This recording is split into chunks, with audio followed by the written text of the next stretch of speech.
اس نے بتایا کہ 5 قسم کی عبادتیں، 5 قسم کے کام ایسے ہیں جو اللہ کے بندوں پر فرض ہیں خالصتاً، کس کے لیے؟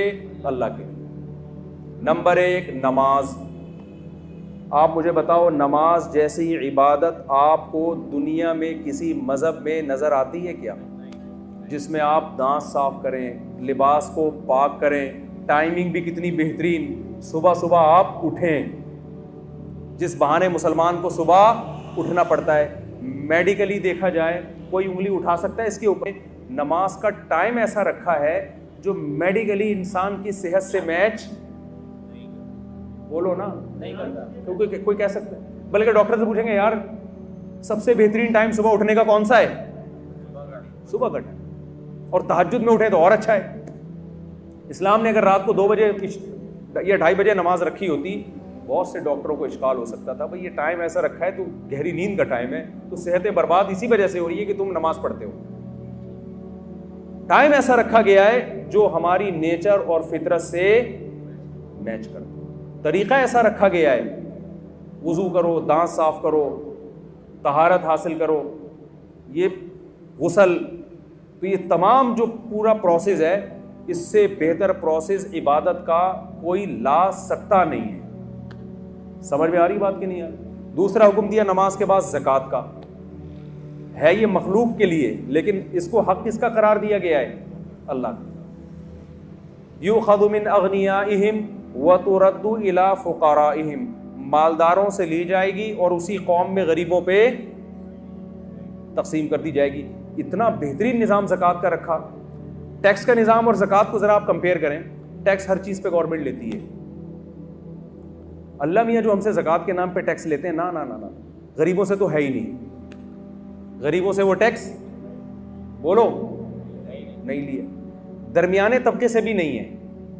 3 قسم کے طبقے ہیں اسلام میں، ایک مالدار جن سے زکوٰۃ لی جاتی ہے، دوسرا غریب جن کو زکوٰۃ دی جاتی ہے، تیسرا درمیانی طبقہ کہ نہ لی جائے گی اور نہ ان کو دی جائے گی، نہ یہ غریبوں کی کیٹیگری میں آتے ہیں کہ زکوٰۃ لے لیں، اور نہ اتنے مالدار ہیں کہ ان سے زکوٰۃ لی جائے۔ پھر جن مالداروں سے لی جاتی ہے اس میں کتنی آسانی رکھ دی، اس مال میں لی جاتی ہے جو بڑھنے والے اموال ہیں، آپ کے استعمال کی چیزوں پہ زکوٰۃ، کیونکہ گاڑی ایسے نہیں ہے 1 سے 2 ہو جائے گی، گھر ایسا نہیں ہے آپ رہ رہے ہیں تو 1 سے 2 ہو جائے گی، تجارتی مال پہ جو بیچنے کے لیے خریدا ہو، جو چیزیں بیچنے کے لیے خریدی جاتی ہیں وہ 1 سے 2، 2 سے 4، 4 سے 8، تو اللہ نے کہا ان میں گروتھ ہے، لہذا ان میں سال میں صرف ایک دفعہ 2.5% تم نے میرا حق مجھے دینا ہے، اور دینا کس کو ہے؟ غریبوں پہ خرچ کر دینا۔ تو آپ بتاؤ اس سے زیادہ بہترین کوئی نظام مالیات کا نظام ہو سکتا ہے کیا؟ کوئی نظام نہیں ہو سکتا۔ تیسرا اللہ نے کیا حکم دیا؟ صوم رمضان۔ پہلا جو تھا وہ تو توحید ہے، جو 5 ارکان میں سے، کہ اللہ کے ساتھ کسی کو شریک نہ کیا جائے، کیونکہ دنیا میں کوئی ریاست ایسی ریاست نہیں ہے جو کہے کہ آپ ہماری اسٹیٹ میں رہ کے 2 ریاستوں کے قائل ہوں۔ تو پہلی تو ابتدائی توحید سے ہوتی ہے نا کہ جب ایک ہے تو خدا کیا ہے؟ بس ایک ہی ہے، اسی کی مان کے چلنا ہے۔ چوتھا حکم اسلام نے دیا ہے رمضان کا۔ چوتھا حکم کیا دیا ہے؟ رمضان، جس کے استقبال پر آج میں نے بیان کرنا تھا، لیکن میرے بیانات میں ہمیشہ تمہید لمبی ہوتی ہے اور ٹاپک پر بات کم ہوتی ہے، کیونکہ اس تمہید کے بغیر میں اگر ٹاپک پر بات کروں گا نا تو وہ 5 منٹ کی بات بھی وہ 5 گھنٹے میں بھی سمجھ میں نہیں آئے گی، اور جب تمہید لمبی ہو جاتی ہے تو پھر وہ 5 منٹ کی بات بھی انشاءاللہ 5 منٹ میں سمجھ میں آ جاتی ہے۔ تو انہی میں سے اللہ میاں نے ایک حکم یہ بھی دیا ہے کہ میرے جو مجھے مانتے ہیں اور یہ مانتے ہیں کہ اس کائنات کو میں چلا رہا ہوں، اس کائنات کا بنانے والا میں ہوں، تو یہ خالی پیلی کے دعوے میں قبول نہیں کروں گا، کچھ کر کے دکھانا پڑے گا جس سے پتہ چلے گا کہ واقعی تم مجھے مانتے ہو۔ آپ جب کسی سے محبت کا دعویٰ کریں تو فری پھوکٹ کے دعوے آج کل چلتے ہیں۔ آپ بیگم سے کہیں مجھے تم سے بہت زیادہ محبت ہے، بہت زیادہ بیگم، میں بس مفتی طارق مسعود کے اتنی دفعہ بیان سن چکا ہوں، پھر بھی مجھے کبھی دوسری شادی کا خیال نہیں آیا کیونکہ مجھے تم سے بہت زیادہ محبت ہے۔ بار بار آپ یہ دعویٰ کرو، وہ کہے چلے جی آپ مجھے آج پیزا کھلا دیں، چلیں آج باہر ہوٹل پہ چلتے ہیں، آپ کہیں پیسے نہیں ہیں، یہ ٹینشن، ابھی ٹائم نہیں ہے میرے پاس۔ روزانہ یہ دعوے کرتے ہو، لیکن اس دعوے کو ثابت کرنے کے لیے روکڑا آپ کی جیب سے کبھی بھی نہیں نکلتا. تو ایک دن غصے میں آ جائے گی نا کہ کچھ اور بول دیا کرو, یہ محبت کے دعوے یہی ہوگا نا, یہ دعوے شاوے نہ کیا کرو. تو غیر مسلم بھی خدا کو مانتے ہیں بہت سارے لوگ, خدا ہے, بنایا ہے, تو کیا کرے, بنایا ہے تو کہتے ہیں کچھ نہیں کرو, کرنا وہی ہے جو آپ کی سمجھ میں آ رہا ہے. تو اللہ کہتے ہیں ایسے ماننے کو میں مانتا نہیں. لہٰذا اللہ نے 5 ٹائم نماز رکھ دی ہے, وہ آپ کو پڑھنی پڑے گی. اللہ میاں نے زکوٰۃ رکھ دی سال میں 1 دفعہ. اللہ میاں نے رمضان کے بولو روزے رکھ, کہ یہ ثبوت دینے کے لیے نا کہ ہم خدا کو مانتے ہیں. آپ کو 1 مہینہ صبح صادق سے لے کے غروب آفتاب تک بھوکا پیاسا رہنا پڑے گا. اس میں یہ چھوٹ رکھ دی کہ بیمار اور مسافر اس سے کیا ہیں, مستثنی. یہ بھی نیچرل ہے, ورنہ بیماروں کے لیے کتنا بڑا عذاب بن جاتا ہے رمضان کا روزہ, کتنی بڑی ٹینشن بن جاتی ہے. تو وہ دو کو کیا کر دیا, کہ خارج کر دیا, آسان رکھا اس میں. لیکن خوب سمجھ لیں, اللہ کے احکام آسان تو ہوتے ہیں لیکن اس میں لچک نہیں ہوتی. مثال کے طور پر وضو کے لیے پانی نہیں ہے تو تیمم کرنا پڑے گا آپ کو. ایسا نہیں ہو سکتا کہ آپ کہیں کہ یار چلو وضو کے لیے پانی جب ہے ہی نہیں تو تیمم میں 2 دفعہ ہاتھ ہی مٹی میں مارنا ہے, چھوڑو ایسے ہی نماز پڑھ لو. آپ کچھ بھی کریں گے ایسے نماز آپ کی قبول نہیں ہوگی. اور یہ بھی نہیں ہو سکتا کہ یار چلو چھوڑ دو, آج چھوڑنے کا آپشن بھی نہیں ہے. یعنی یہ تو کر دیا سفر میں 2 رکعتیں پڑھ لیں آپ, لیکن چھوڑنے کا آپشن نہیں رکھا. چھوڑنے کے تو یہ میدان جنگ میں لڑ بھی رہے ہو تو نماز کے ٹائم پہ آپ کو نماز پڑھنی پڑے گی. طریقہ بدل دیا کہ گھوڑے پہ سوار ہو تو وہی سواری پہ پڑھ لو. اس سے پتہ چلتا ہے کہ اسلام کے احکام میں آسانی ہے جتنی اللہ نے ڈال دی. اس کے بعد نو کا آپشن آپ کے پاس نہیں رہتا. ہمارے ہاں بہت سے لوگ رمضان میں یہ کرتے ہیں کہ جی چونکہ اللہ نے مسافروں کو چھوٹ دے دی ہے, بیماروں کو چھوٹ دے دی ہے, اس سے خود یہ نتیجہ نکالنے لگتے ہیں اس کا مطلب اللہ بڑا غفور رحیم ہے, کوئی ٹینشن ہو تو چھوڑ سکتے ہیں آپ. نا نا نا نا نا نا, سفر اور بیماری کے علاوہ اب چھوڑنے کا آپشن آپ کے پاس نہیں. شدید ترین گرمی ہے, نہیں چھوڑ سکتے. آپ مزدور ہیں, آپ نے دوپہر گرمی میں کنواں کھودنا ہے تو بھی آپ رمضان کا روزہ نہیں چھوڑ سکتے. یہ اس عذر کو عذر مانا نہیں گیا ہے. لوگ اکثر ہم سے پوچھتے, گرمی کے روزوں میں خاص طور پہ زیادہ پوچھا کرتے تھے کہ ایک مزدور دوپہر کو کدال چلاتا ہے, کنواں کھودتا ہے, وہ تو ناممکن ہے کہ رکھے وہ روزہ, وہ تو مر جائے گا پیاس سے. میں اس سے کہتا تھا بھائی یہ چونکہ میرا مذہب میں بنایا ہوا دین تو ہے نہیں, ہوتا تو اسمبلیوں میں تو قانون ہو جاتا ہے نا کہ یار یہ تھوڑی پبلک کو ٹینشن ہو رہی ہے. دیکھو رسول اللہ صلی اللہ علیہ وسلم کے دور میں خاتون آئی, انہوں نے کیا کہ یا رسول اللہ میرے شوہر نے مجھے ایک ایسے الفاظ بولے ہیں جس سے زمانے جاہلیت میں یہ سمجھا جاتا تھا کہ طلاق ہو گئی ہے, حالانکہ وہ ایسا نہیں تھا, زہار جسے کہتے ہیں. تو نبی صلی اللہ علیہ وسلم نے فرمایا میں تمہارے لیے کوئی رخصت نہیں پاتا, طلاق ہو گئی ہے, بیوی حرام ہو گئی ہے نا. تو وہ عورت اللہ سے دعائیں مانگتی رہی, آسمان سے وحی نازل ہوئی کہ ان الفاظ سے طلاق نہیں ہوتی بلکہ کفارہ دینے سے کفارہ دے دیں گے تو نکاح ان کا باقی ہے. اس سے ہمیں کیا پتہ چلتا ہے کہ رسول اللہ صلی اللہ علیہ وسلم نے اس خاتون کو یہ نہیں کہا میں مشورہ کر کے قانون چینج کر دیتا ہوں, تمہاری ٹینشن مجھ سے دیکھی نہیں جا رہی تو میں صحابہ کو بلاتا ہوں, ایسا کرتے ہیں ہم کچھ اس پہ غور و فکر کر کے سوسائٹی کے حساب سے اس کو ذرا طلاق کے حکام میں کچھ چینجنگ لے آتے ہیں. نا نا نا نا, اللہ میاں نہیں چینج کر دیا تو ہو گیا, خود سے نہیں ہوتا. تو خوب سمجھ لیں مفتی کا کام لوگوں کو اللہ کا قانون بتانا ہے, سوسائٹی کے حساب سے چینج کر کے اس کو ایسا بنا دینا کہ اس میں سوسائٹی اس کو قبول کر لے. یہ مولانا صاحب کے بولے نا, یہ نہیں بس میں نہیں. لوگ ہم سے پوچھتے ہیں نا 3 طلاقیں دے کے بہت پوچھ رہے تھے, کوئی گنجائش نہیں. کہتے بھائی ہمیں تو, وہ رو رہے ہوتے ہیں, بلک رہے ہوتے ہیں, بھائی ہمارا تو ہم تو پیغام پہنچا دیں گے, اللہ میاں نے جب آپشن رکھا ہی نہیں ہے تو ہم کیا کریں. آپ ابھی اللہ میاں سے جا کے لڑ لینا قیامت کے دن. تو یہاں بھی یہی مسئلہ ہے کہ اسلام نے نا روزہ چھوڑنے کا آپشن بیمار اور مریض کے علاوہ کسی کے لیے نہیں رکھا. اب لوگ کہہ رہے ہوتے ہیں مزدور بیچارہ کیا کرے, تو ہم اس سے کہتے ہیں کہ دیکھو ہمیں اسلامی قانون میں یہ ملتا ہے کہ مزدور اگر صحت مند ہے, سفر میں نہیں ہے, تو ملازمت تو سب کی الگ الگ ٹائپ کی ہوتی ہے نا. کوئی ایئر کنڈیشن میں بیٹھ کے جاب کرے گا, کوئی جناب گڑھا کھودے گا. تو اب ایسا کوئی اسلام نے معیار نہیں رکھا کہ جس کو 1 گھنٹہ مزدوری کرنی ہے تو وہ روزہ چھوڑ سکتا ہے, جس کو 2 گھنٹے کرنی ہے یا آدھے گھنٹے کرنی ہے وہ نہیں. ایسا ہی کچھ نہیں ہے, سب کے لیے برابر ہے. ہاں یہ ضرور ہے کہ روزہ وہ رکھے, اور اگر حالت غیر ہو جائے روزہ رکھ کے, ناقابل برداشت حالت ہو جائے تو پھر توڑنے کی اجازت ہے.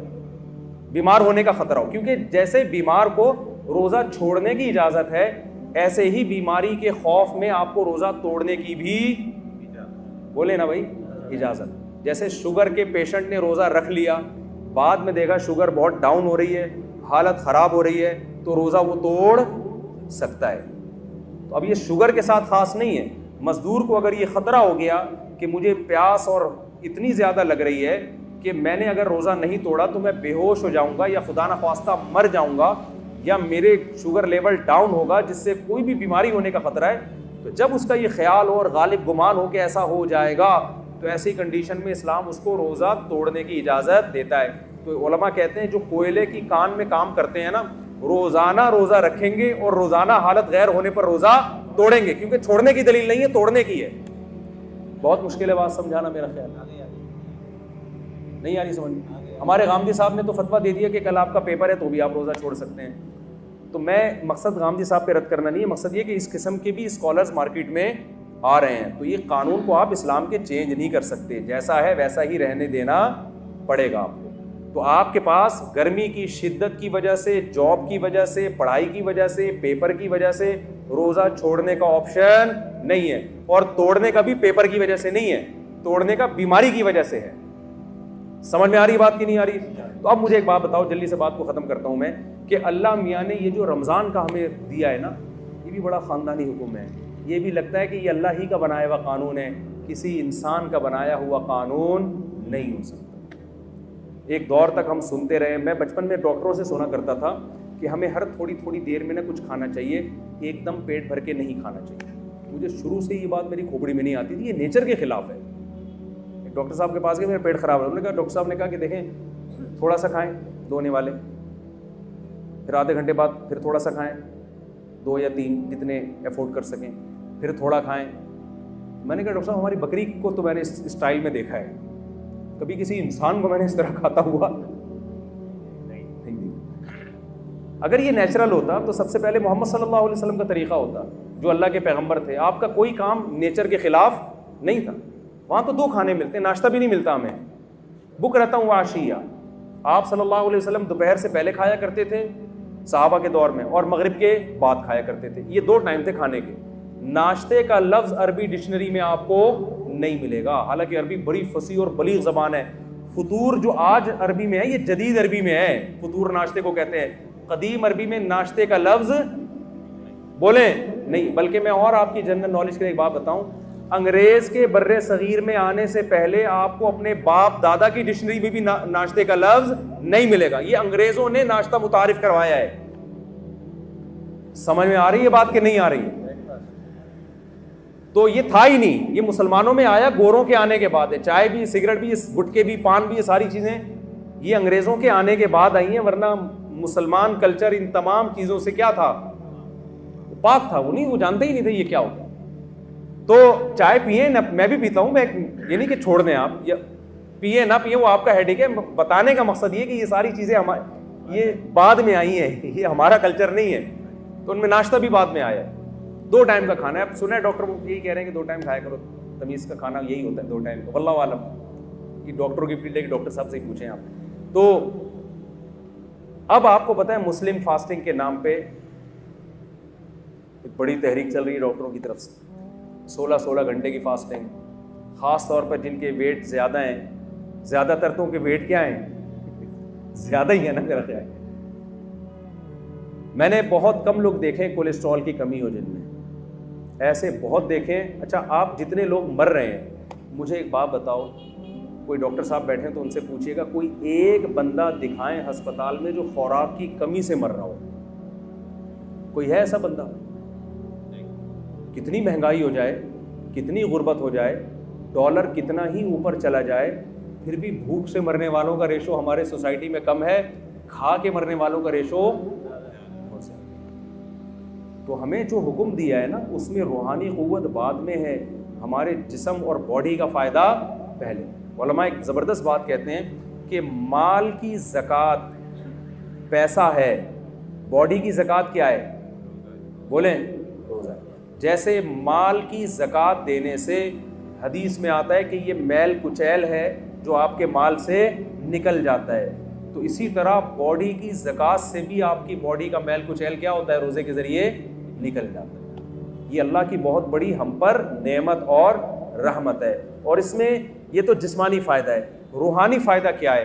یہ بہت اہم ہے۔ قرآن کیا کہتا ہے؟ لعلکم تتقون، اے ایمان والو تم پہ روزے فرض کیے گئے تاکہ تمہارے اندر تقوی پیدا ہو۔ تقوی عربی میں کہتے ہیں بچنے کو۔ دیکھیں آج کامیابی اسے سمجھا جاتا ہے کہ آپ کی ساری خواہشات پوری ہو جائیں۔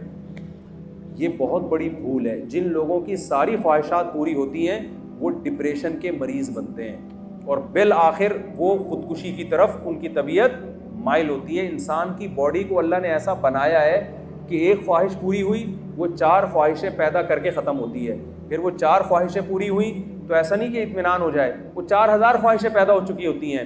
ما قضى احد منها لبانته ولا انتهى عرب الا الى عربی، شاعر کہتا ہے دنیا میں کسی کی ایک خواہش پیدا ہوتی ہے، ہزاروں انڈے بچے دے کے جاتی ہے وہ خواہش، تو پھر ایک اسٹیپ ایسا آتا ہے کہ آپ کی ایک خواہش بھی اگر پوری نہ ہو تو آپ اسٹریس اور ڈپریشن میں جانے لگتے ہو اور آپ کو خودکشی کے خیالات آنا شروع ہو جاتے ہیں۔ یورپ میں آپ جائیں، جس ملک میں سب سے کم ٹینشن ہے وہیں ٹینشن کا ریشو سب سے زیادہ ہے۔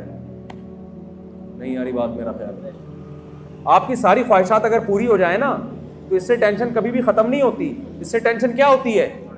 کیونکہ آپ میں مزید خواہشات جنم لیتی ہیں، اور آپ کے اندر جو ریزسٹنٹ پاور ہے نا خواہشات پہ کنٹرول کرنے کی، اپنی منمانی زندگی کے خلاف چلنے کی، وہ صلاحیت آپ کے اندر ختم ہو جاتی ہے۔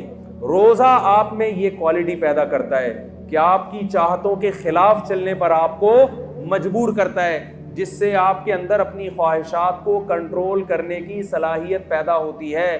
کیونکہ انسان کی جو سب سے بڑی اور نیچرل خواہش ہے نا، جسے ہر شخص بلکہ ہر جانور بھی پورا کرنا چاہتا ہے، وہ ہے کھانا اور پینا۔ ہر چیز انسان سے برداشت ہوتی ہے، کھانے اور پینے کی چاہت پہ کنٹرول کرنا انسان سے برداشت نہیں ہوتا۔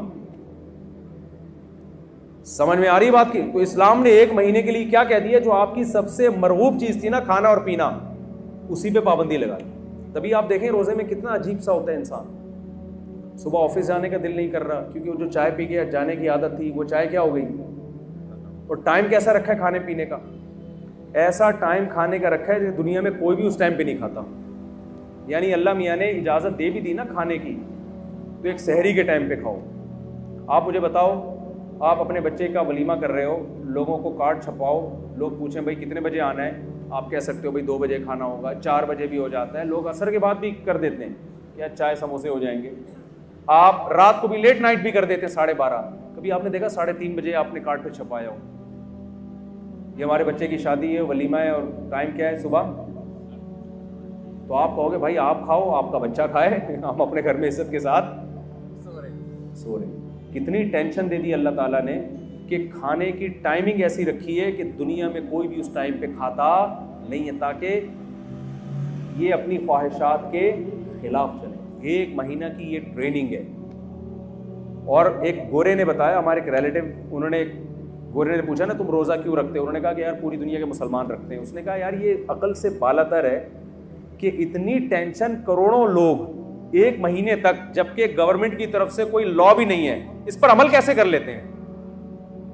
میں آپ کو دعوے سے کہتا ہوں اگر اسلام یہ حکم نہ دیتا نا، اور یونائٹڈ نیشن کی طرف سے لا پاس ہو جاتا کہ پوری دنیا میں صرف 1 کروڑ لوگ 1 مہینہ بھوکے رہیں گے، میں کہتا ہوں 1 کروڑ تو دور کی بات، 1 لاکھ بھی اس قانون پہ عمل نہ کرتے، چاہے کتنے انعامات لگا دیتے۔ یہ آسان کام نہیں ہے۔ یہ محمد صلی اللہ علیہ وسلم کی صداقت کا پر لوگوں کو اطمینان ہے کہ آپ نے جو آرڈر دیا یہ آرڈر کس کی طرف سے ہے؟ خدا کی طرف سے۔ تو یہ جب تک اللہ کا کانسیپٹ نہ ہوتا اور اللہ کے اجر کا تصور نہ ہوتا، کروڑوں لوگوں کا 1 مہینے تک اپنے لائف اسٹائل کو چینج کر دینا یہ ممکن نہیں، ایسا آرگنائز ہونا ممکن ہی نہیں تھا۔ تو رمضان خود اسلام کے اور محمد صلی اللہ علیہ وسلم کے برحق ہونے کی ایک بہت بڑی دلیل ہے۔ اب آخری بات یہ کہ اللہ نے ہمیں ہماری خواہشات پہ جو کنٹرول کروایا ہے رمضان میں، اس کی حکمت اللہ نے بیان کی تاکہ تمہارے اندر برائیوں سے بچنے کی صلاحیت پیدا ہو جائے۔ لیکن افسوس کے ساتھ یہ کہنا پڑتا ہے کہ جیسے ہم رمضان سے پہلے ہوتے ہیں رمضان کے بعد بھی بالکل ایز اٹ از اسی طرح ہوتے ہیں. 1.001% بھی ہم میں چینجنگ نہیں آتی. اس کی وجہ یہ ہے کہ ہم رمضان کو رمضان سمجھ کے اور اس کی حکمتوں کو سامنے رکھ کے گزارتے نہیں.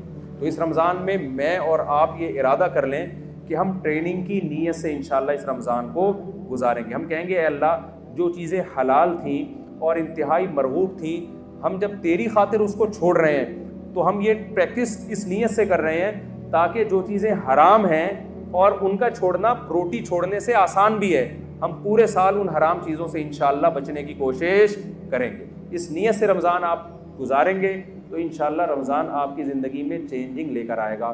اور اگر یہ نیت نہیں کریں گے تو روزے تو آپ کے انشاءاللہ ہو جائیں گے لیکن جو روزوں کا مقصد ہے وہ حاصل نہیں ہوگا. کولیسٹرول کم نہیں ہوگا, باقی مقصد کہاں سے حاصل ہوں گے؟ دیکھیں فاسٹنگ سے ہی ہوتا ہے نا, آپ نتھر جاتے ہیں لیکن رمضان میں نہیں نتھرتے. اس کی وجہ یہ ہے کہ جو آپ نے صبح سے لے کے شام تک پرہیز کیا ہے وہ افطاری میں جو کھانے کی اسپیڈ اور جس قسم کی چیزیں کھائی جا رہی ہوتی ہیں تو رمضان میں جو مادی حکمتیں ہیں ان حکمتوں کی ایسی کی تیسی ہو جاتی ہے. تو جیسے مادی حکمتوں کی پکوڑے کھانے اور سموسے کھانے سے ایسی کی تیسی ہوتی ہے روحانی حکمتوں کی ایسی کی تیسی اس سے بھی زیادہ ہوتی ہے. تو ہم نے مادی طور پہ بھی اپنے آپ کو پہ کنٹرول کرنا ہے اور روحانی طور پہ بھی اپنے آپ پہ کنٹرول کرنے کی کوشش کرنی ہے. اللہ تعالیٰ سے دعا ہے جو کچھ کہا سنا اس میں کمی کوتاہی اللہ معاف فرمائے اور جو صحیح باتیں ہوئی اللہ اس پہ ہم سب کو عمل کرنے کی توفیق عطا فرمائے. وما علینا الا البلاغ.